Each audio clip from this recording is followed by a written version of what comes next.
Wow, you are a wealth of information, Andy. You are such a great guy. I recommend you to anybody. What's your website again? What's the best one to go to? Because I know you have a few. Yeah, the best one to go to is executivesuccesspartners.com. Okay. We've just rebranded the website last year. In fact, it's going through another iteration right now. But the information on me and my background, that's the site that my blog is on. Right. We put out a blog article once a week. I've got a newsletter that goes out to my clients. I call it the Inner Circle newsletter. It goes out to active and previous clients. There's the occasional outside non-client that I send it to, but that's part of what you get is you get a set of articles. I've written about 1,200 blog articles, and I've got, I don't know, a couple of hundred podcasts that I've done over the years. Amazing. And a lot of it doesn't go out of style, so I'll redistribute it or reuse it.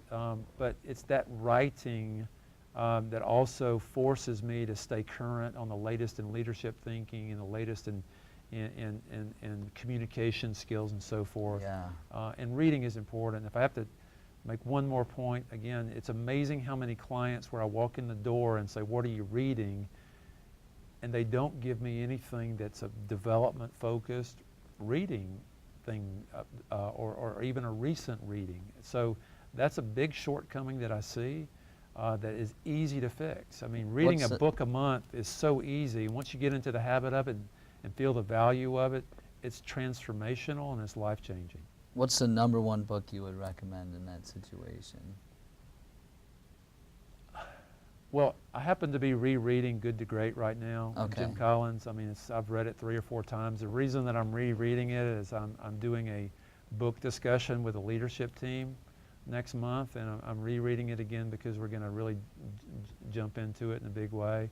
I'm a huge John Maxwell fan. I've read just about everything that he's written, and there's always a John Maxwell on my credenza or somewhere nearby.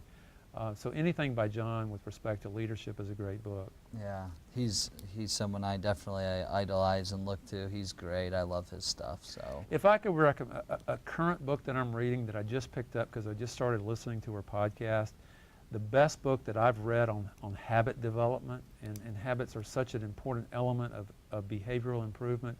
It's a book by Gretchen Rubin.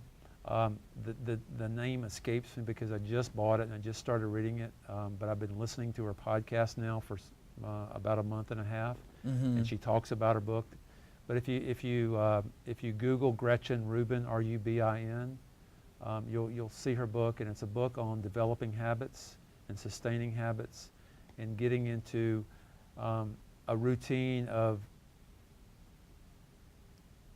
things that you don't have to think about that empower your goals. I mean, a habit is a routine that becomes automatic, that drives you forward, and you don't have to make the decision. You don't have to use that willpower element because it's a habit. Right.